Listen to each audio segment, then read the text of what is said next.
Thanks for coming.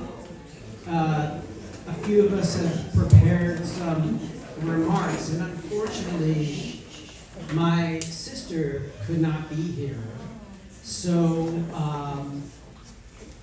my lovely wife Sara is going to read her remarks, and she was going to go first.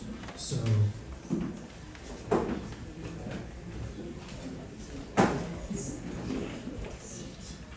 she was going to go first because she's older. I think that's why. Anyway, yeah, we missed that Jamie's not here with us, and I told her that I would be happy to stand in and be her understudy. And then I said, well, where are the notes of what she's going to talk about? And I got them. And if you saw me in the corner a moment ago reading them to myself, I wasn't talking to myself, I was reading through the notes, and I thought, oh man, why did I offer to do this? Because it's big stuff. But it's, I think on behalf of everybody, it's just so wonderful to fill this room, and a tremendous amount of love, and there was a lot of discussion, I know, Nancy, around what's the right venue, what is going to feel appropriate. And when I walked in, it certainly did. So this is from Jane. Notes for Dad. I'm Jamie, his favorite daughter, as he always told me. And yes, I am the only one. Myron David Sosnow, Mordecai David Brooklyn, born 3/22/40, and bred. He got his accent and love of ice cream there. Grandma craved chocolate ice cream. He credited her for that. And neither she nor my Aunt Marilin ever denied it. He taught for many years and provided me with my first job, which was marking tests. Don't worry, there were multiple choice tests. I started at a penny a page and eventually worked my way up to 5 cents per page. He loved his family. In addition to his immediate family, he felt strongly and deeply about his grandparents, his aunts, his uncles, and his cousins. And he was always excited about each new generation. Whenever I would forward pictures of Atlas or Eden or Hannah, he would just kvel. That's another thing about him. He used Yiddish words regularly. I can't say that they were always nice, but he didn't completely forget his second language.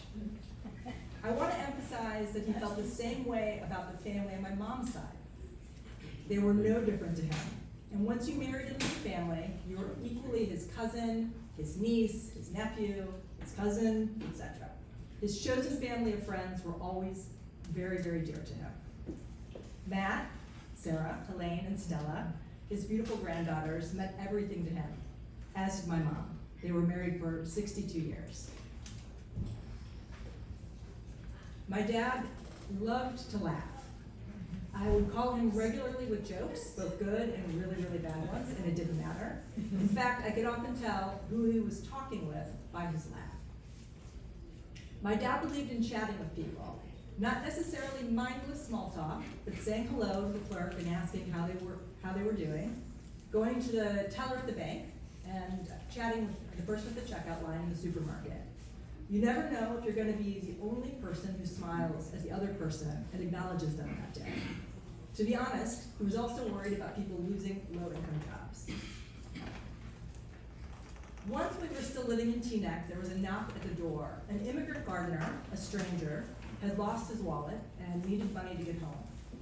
My dad reached into his pocket and gave him what he needed. He didn't expect to get it back, nor did he care, but the man said he would return it. A few weeks later, there was an envelope taped to the door with the money inside addressed to Mr. Good Man. As an avid library borrower and a frequent flyer at CVS, I can assure you that many of the staff recognized him and many knew his name. Quick anecdote that illustrates who he was.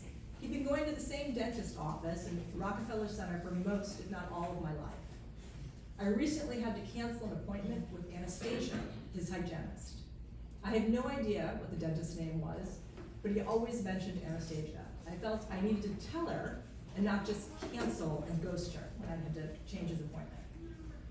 When she called me back, she was crying, and she said that she had only really known him for 2 to 3 years, but he was assigned to her one visit and asked if he could come book with her the next time.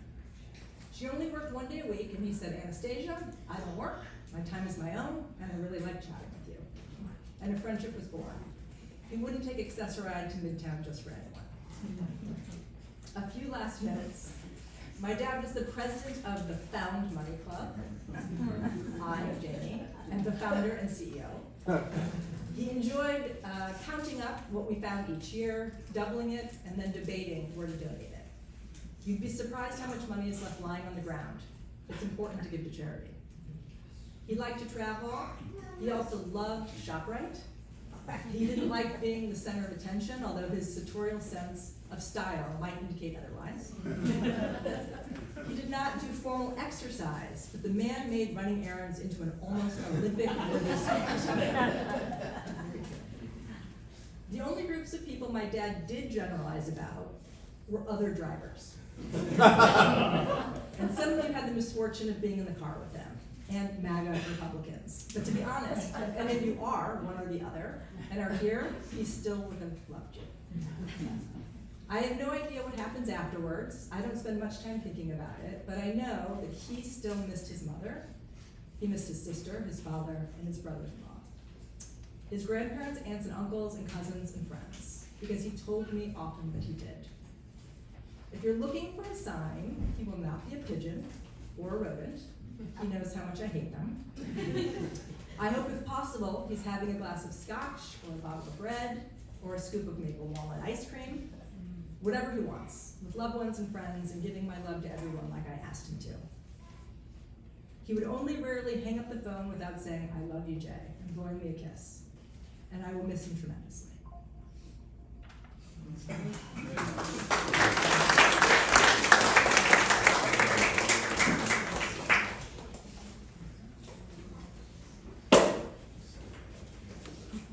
It's not going to be easy to follow that one. And you're going to hear some very similar themes. It might sound a little redundant, but he was that kind of person for both of us. And I just want to thank everyone again for being here. He would be so honored by all of you showing up for him. Honored and yet maybe a little uncomfortable at the same time. For, as my sister had said through my wife, he didn't really like being the center of attention. Last year he went so far as to insist that his birthday celebration be an unbirthday party. Yes to champagne, to cake and ice cream. No to any acknowledgement that we were there for him. So for that reason, I think he's relieved, wherever he may be, to not have to join us today. I can tell myself that, at least. To my mother, he would probably say, okay, fine, Nancy, just make sure there's ice cream. Please, no speeches, no eulogies. I wouldn't be surprised if, on his deathbed, surrounded by so many adoring friends and family, that he didn't have a brief flash of self-awareness. Well, at least I won't have to hear everyone go on and on about me at the memorial. And that might be followed by one additional thought. If only I could just drop Nancy and Jamie off at the memorial. And while they do that, I'll go to the coffee shop. I'll order a piece of cake. I'll bring my iPad and catch up on some emails. I'll send the very people in this room right now some very interesting articles. Alas. He could be cynical about some things. I mean, it's nearly impossible not to be, in this day and age, to be cynical about some things. But mostly, I think of my father as a great skeptic. The stories that we receive about the world, the common wisdom, had to be interrogated before they could be accepted. He loved to read the New York Times, he said, because it was filled with lots of useless information. Among my early memories was him pounding his fist, the silverware jumping, on the kitchen table about Richard Nixon. And that was not a one-time occurrence. It could be quite jarring, his bursts of anger. And we all had to bear witness to his behavior in traffic, where he never failed to have an existential crisis, as if every car in front or behind him on the Cross Bronx Expressway was driven by Richard Nixon. But often the targets of his anger and dissatisfaction had it coming. The exploiters, the racists, the crooks posing as successful businessmen and politicians. And in one respect, I have failed the example he set. I don't do enough fist pounding at the kitchen table. So let that stand as a warning. I'm going to change my ways. After school one day, I must have shared something I'd learned in a classroom or textbook. Eli Whitney invented the cotton gin. And he shot back, Eli Whitney didn't invent the cotton gin. A bunch of slaves did. As a kid, that made a huge impression on me. I was being taught that Eli Whitney played an important role in the March of Progress, in the proud development of our country. Not that his supposed cotton gin invention revolutionized slaveholding, but the invention that made him famous became the foundation of Southern wealth, built upon slavery. Cheerful side note, in honor of my father, Eli Whitney was also an innovator in the manufacture of guns. And one additional note I want to share in honor of my father, the Whitney Museum of Art, descendants of good old Eli. Thank you, Wikipedia. But of course, my dad wasn't just about fog-clearing ideas and views. He was about a good time. He was about cake and ice cream, red wine, whiskey, a good joke, a good story, and great food. The man loved to party, especially with all of you, his family and friends, his wife, his children, his sister and family, my mom's siblings, the nieces, nephews, the cousins that he grew up with and loved, the cousins spread near and far, and his great, indelible friendships. These were his diamonds, his gold, the things he cherished above all else. My father passed that on to me. And lastly, to laugh. Even if I wasn't in on the joke, if I heard him laugh about something from across the room, my father's laugh embossed that moment for me. It turned an ordinary gathering into a party. That laugh always said, "Don't be a fool, Matt. Laugh. Enjoy life. It only comes around once."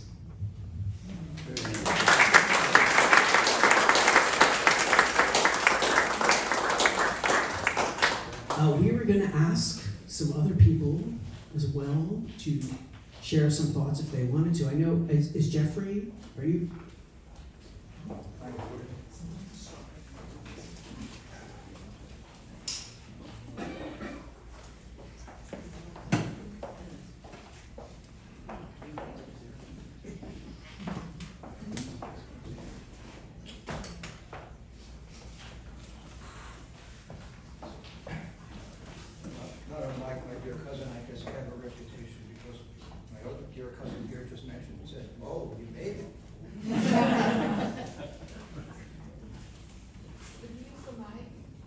Sorry.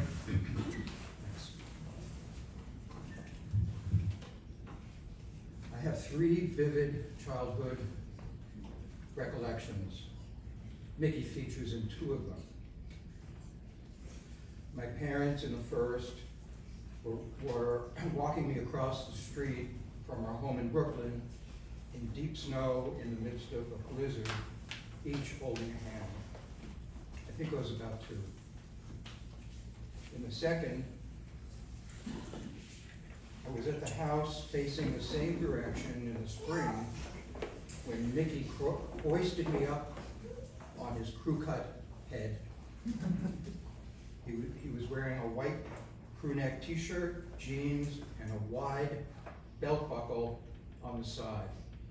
That was the predecessor to the suspenders. In the third, nearly a decade from the first, Mickey came by our house on a new Vespa, had me jump on the back, and he took off with parts unknown to both of us. Some places. Those were the recollections that I have independent of the photographs. There were more early photos that we recently came across. Two show me, two of them. One shows me, show me alone on the bike, his bike, with the kickstand down and my feet dangling about a yard from the pedals. The other with both of us on his bike. Years later, a photo shows me riding that bike, it was then mine, with my sister Robin sitting in a wire basket I had affixed to the handlebars. Of note, I was wearing a white crew neck t-shirt.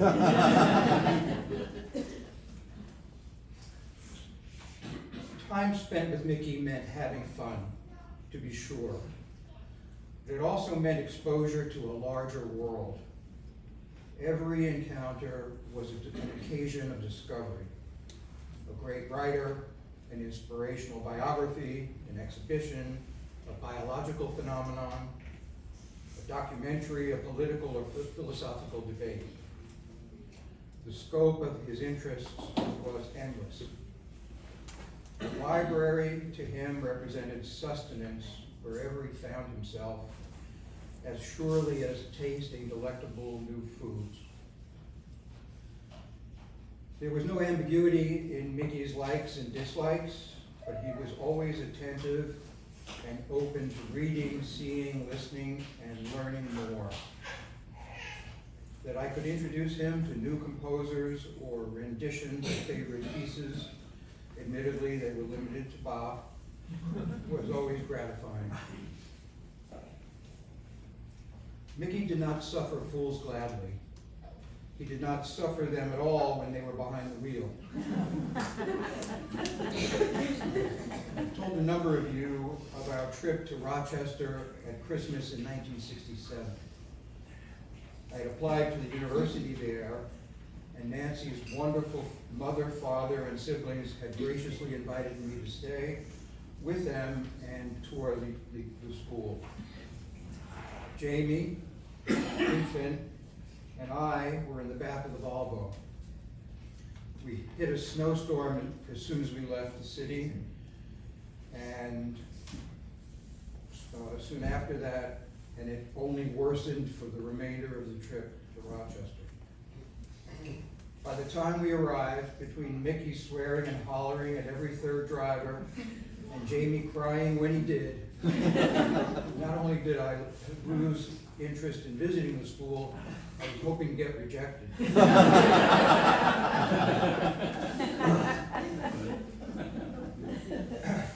For all his interests, no one will tell you anything superseded family. He rejoiced with each and every member, and he mourned when there was sorrow and pain and absolutely nothing more he could do. Mickey treated me like a peer from when I was a small fraction of his age. When my age became a large fraction of his, he still treated me as a peer, but with the added pleasure that a hearty laugh at my expense could bring. A week before we were going to meet the Sosnows, the Finkelsteins, and close friends of Jacob's Pillow, Pauline called Nancy one evening to finalize plans for a luncheon we were going to have. After they spoke a bit, Nancy asked, "And how is Jeffrey? Is he still working?" Upon hearing that perennial question, Mickey broke into uproarious laughter. I could have reveled in that reaction for another decade or two.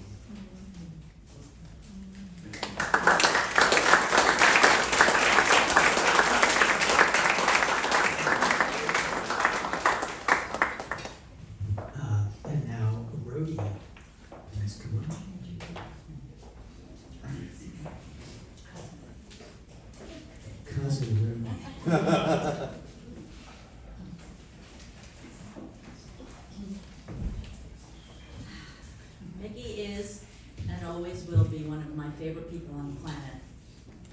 He will live in my heart forever. Nobody else cried up here. Mickey and Nancy and my parents, Mimi and Arnie, were best of friends since before I was born. And just when my sister was little. Do that. Okay. My sister. And actually, they refer to each other as cousins. But as you know, everyone feels related to Mickey and Nancy and Jamie and Matthew. Who wouldn't want to be part of that family? My parents spent the 1960s summers at a bungalow colony where Mickey was their waiter.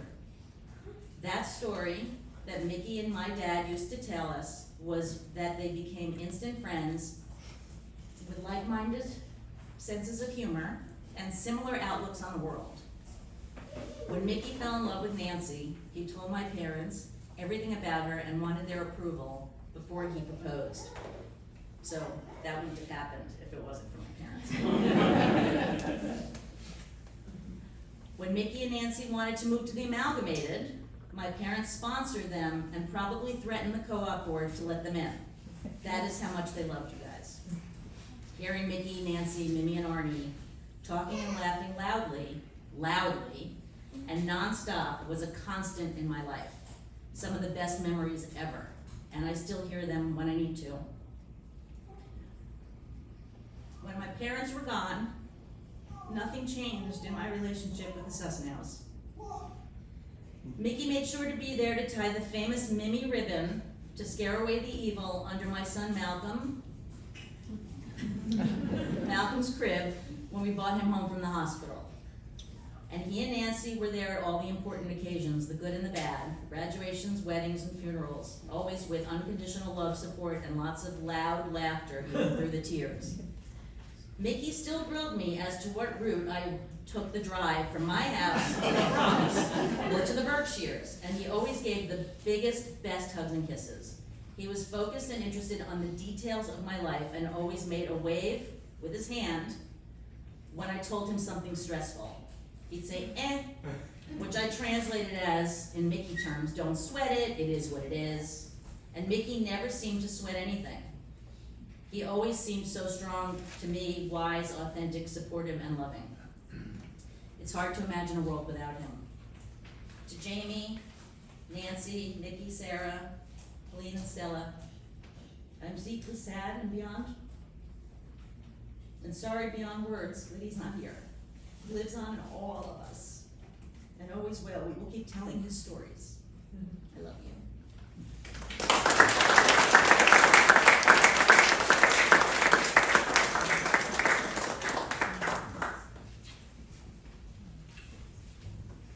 Mr. Ben Gancher.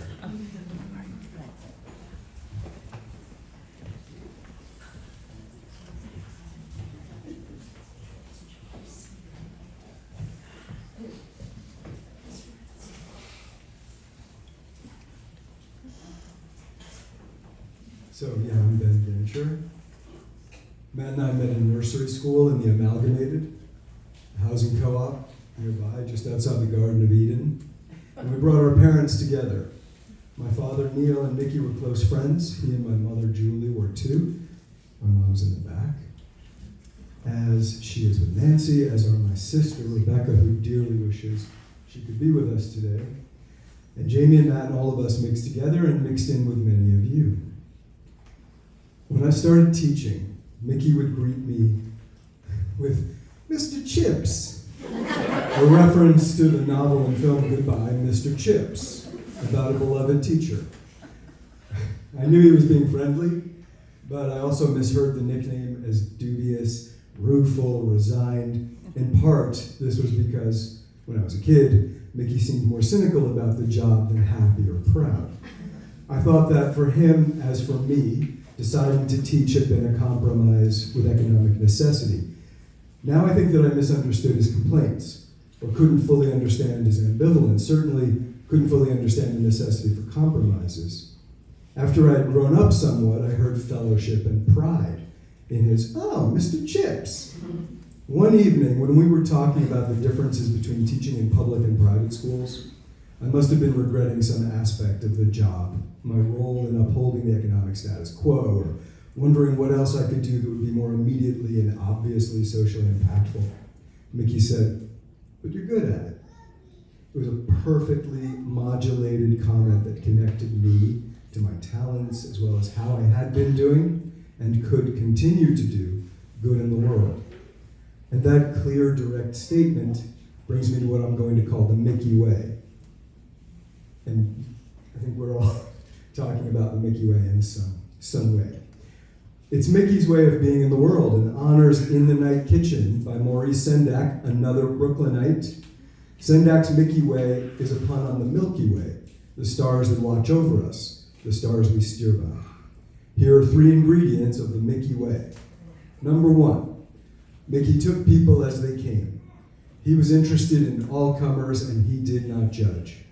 Some people seem interested in others when they're actually ferreting out flaws so they can establish their relative rank, preferably lower than themselves. Not Mickey. He was the least judgmental of men. He didn't have a superiority complex, didn't even seem to consider rank. A small D Democrat, ready to kibitz in the agreeable sense of holding a rambling conversation, with contractor, cheesemonger, musician, hedge fund manager alike, and his appreciation wasn't limited to likable people. I recognized in Mickey's congenial kibitzing, with some very disagreeable personalities, implicit encouragement, a teaching through example that was also a subtle nomination to the tribe of human beings. Number 2, in his later decades, he seemed imperturbable. My kids do not recognize their Aunt Mickey. The origins of that gender bending are lost to time. In tales of his Old Testament road rage, he was legendary, and the fabled and feared Cross Bronx Expressway was the Moby Dick to Mickey's Ahab. Unlike Mad Ahab, however, Mickey freed himself from his enemy. I admit I might not know the whole story, but I saw Mickey grow gladder and gladder, and it seemed to me that he had learned to hammer harpoons into ice cream scoops. He had figured out how to turn his attention to things he liked and to sharing them, which brings me to number 3. Mickey was generous. About 4 summers ago, he offered not only to lend me tools, but help me fix up a shed as a writer's cabin. Mind you, this is only 4 summers ago. He worked by my side for several days in conditions that would have felled an alligator, introducing me to techniques of what he called meatball carpentry, an improvisational blend of measurement and eyeballing, the right tools for the right job, as well as whatever was lying around. Mickey liked odds and ends. He liked the swap shop, for instance. And by liked, I mean that plans are afoot to surreptitiously mount a small brass plaque in his honor. For some, the swap shop is a swamp. For Mickey, it was a trove of potentialities, and he actualized many of them. The machinery he brought to my mom's house for my kids, such as a manual receipt printing machine, and the toys, such as the train tracks that we got working, which was part of the fun, were their favorite things to play with. Mickey's easy sharing of what he liked was natural and, I submit to you, a principle and a loving practice. The Mickey Way, then, is something like Taoism and reminds me of the title character in another beloved kids' book, Grasshopper on the Road by Arnold Lobel, not a native of Brooklyn, but a graduate of Pratt. As the title suggests, thank you, Wikipedia. As the title suggests, Grasshopper walks on, meeting all kinds without judgment, sharing what he has, glad to be experiencing all there is to experience. A corollary to that way of moving through the world. Follow your affinities, and in doing so, opportunities for doing good at the scale of your reality will present themselves. It isn't splashy, but it's effective. Mickey was one of my most effective teachers. Goodbye, Mr. Chips.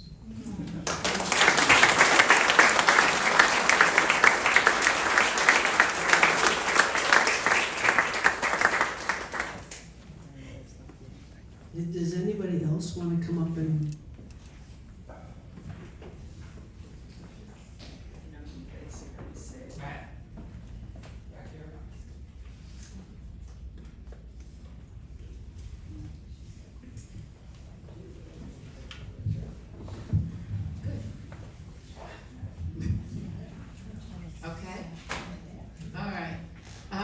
I'm Carol Carlton. I'm Nancy's cousin. So I'm a the Epstein clan.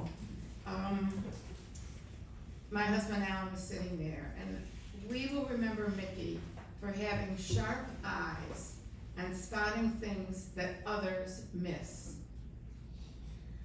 Again, think of all the treasures he found at the swap shop over the years, including a cookbook from the Long Beach chapter of the National Council of Jewish Women, which he gave to me because Alan and I live in Long Beach.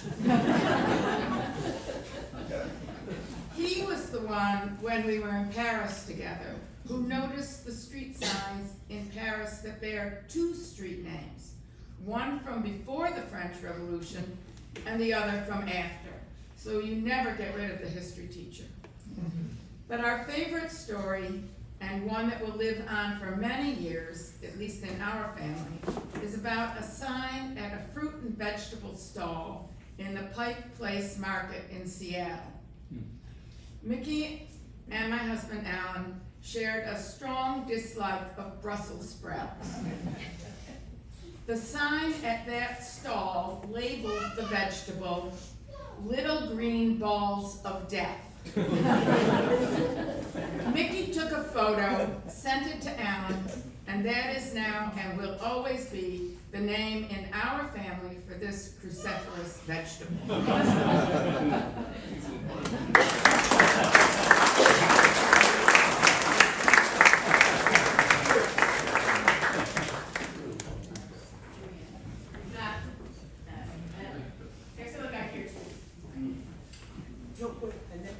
One more minute, Annette. Annette, okay. Hello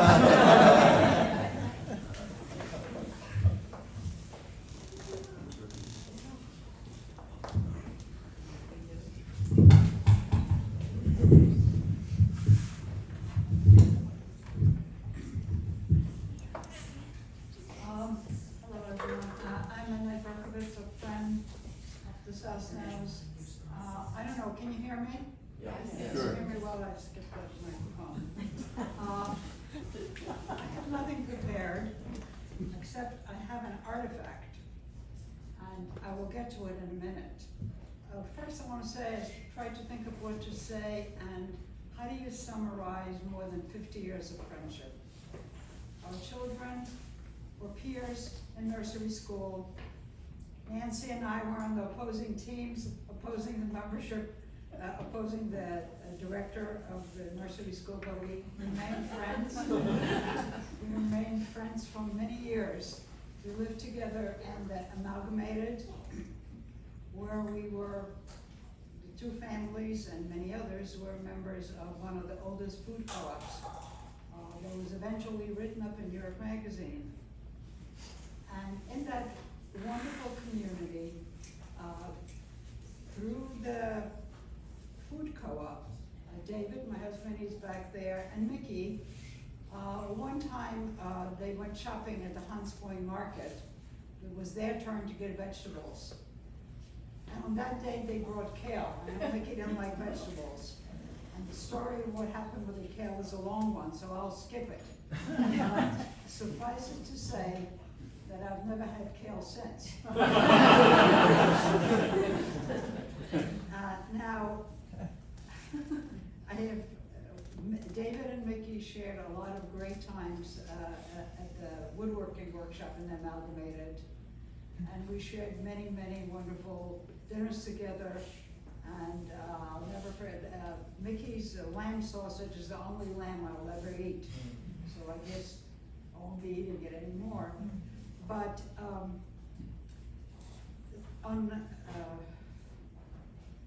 in 2008, I believe, we had the opportunity to use my brother's house in southern France. It's a beautiful house in a beautiful old village. And we were excited to go, but we said it would be much nicer if we shared it with friends. So we asked Mickey and Nancy to join us because of their incredible spirit. Now I do have to say that Mickey drove those winding roads near the town of Colossus, never a curse. He was a perfect driver. I dispute all the stories that you said. Now, driving around the area, and we were near, David and I had discussed before going on the trip that wouldn't it be great to have bouillabaisse in Marseille, the birthplace of bouillabaisse. And Mickey and Nancy said, yeah, let's go. So Mickey drove to Marseille, and we came to this supposedly renowned bouillabaisse restaurant. And I don't know if Nancy was sort of behind, but David and I and Mickey rushed towards the restaurant to look in the window. Mickey took one look at their prices and said, I'm not eating here. And thus, we never tasted bouillabaisse in Marseille. So now I come to the last story, and I apologize, Nancy, I asked for a car to pick this up, and it would take David a long time to go down the hill. So, here it is. A little piece of metal. What does this have to do with Mickey? Well, at one dinner we were sitting and I was railing on about the packaging industry and how they package everything that makes it impossible to open or enjoy. We started talking about the pills were packaged and the bubble packages and so on and so on. And I said, oh, don't even get me started on jars. And Mickey said, Annette, I can't solve all your problems, but I'll solve one. He said, you have to get this. I said, what is this? It looks stupid. He said, well, it'll open any jar you lay your hands on. Always. Small jar, big jar, it doesn't matter. I said, really? This thing? And I said, well, where do you get it? So he sent me an email with how to reach Lee Valley. Made in Canada. I've never had a problem since. And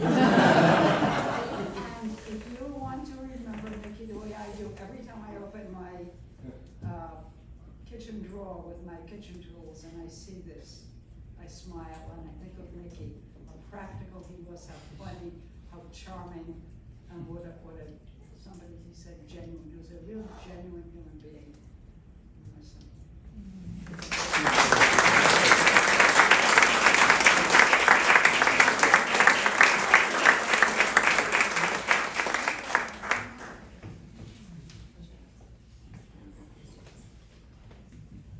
Cousin Uncle Richard.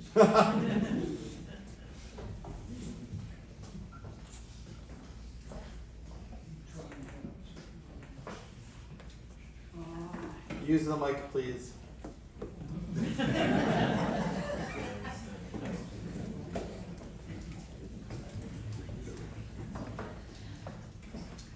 This morning, I wrote a letter to my oldest grandchild, Jackson. He is now in basic training in Fort Benning, Georgia.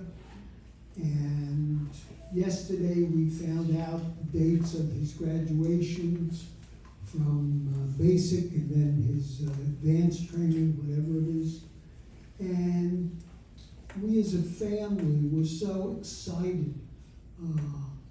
We love him, it's the right choice for him, and we support him just as we support all of our children, as we support our grandchildren, and hopefully how we support all of our relatives, all of our cousins. We're a very tight and close family, and Mickey was integral to all of the love that we share with each other. The first part of the letter, I told him about our excitement, and we found out yesterday, and we immediately booked places for the August 2nd, the October 2nd graduation, and the December graduation, and for 7 people, and so on. And then after explaining all of that, I had to get to, how we're doing. I said, we're doing okay. Grandma Di is great. I said, I've been in a little funk.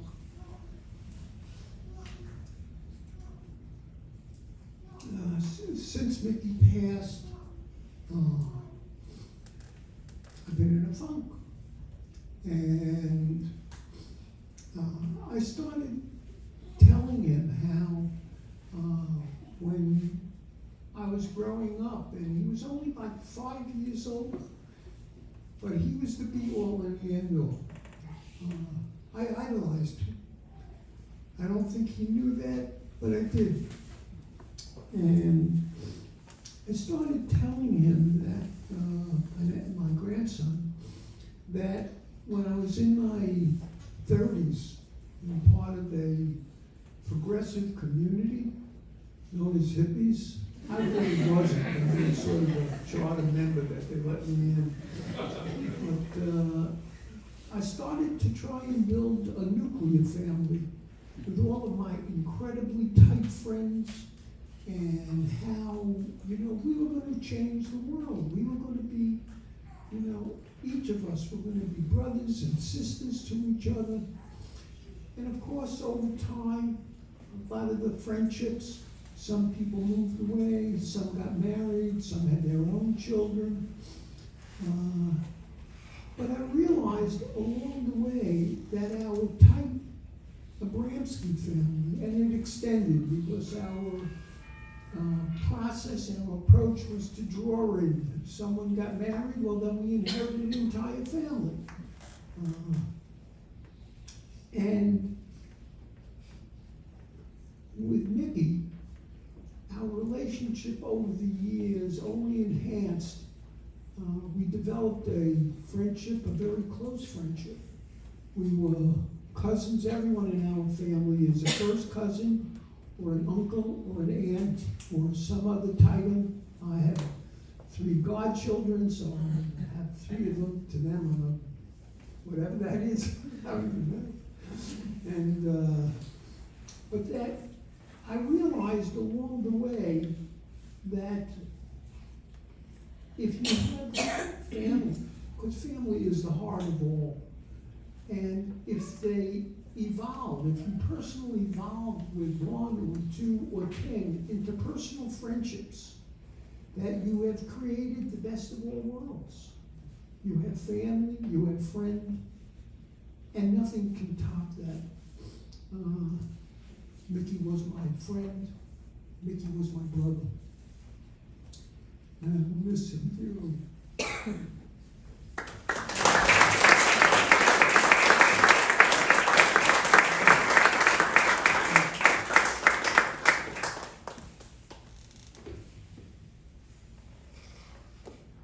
Anybody else?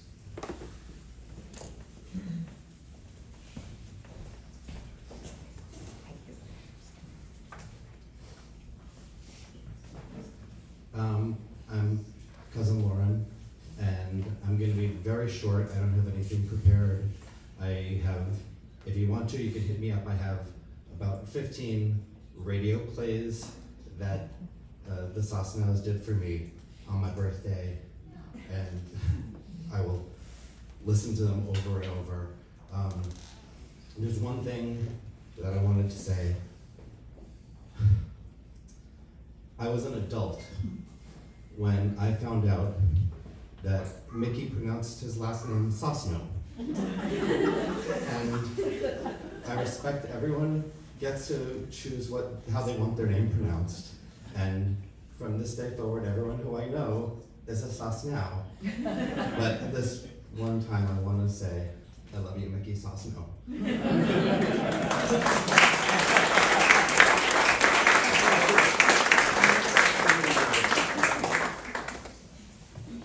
That really was an ongoing debate. How to pronounce our last name. I don't know how it split, but it's does anyone else like to share something? Or if not, we can enjoy some more time together. Have some ice cream. Yes.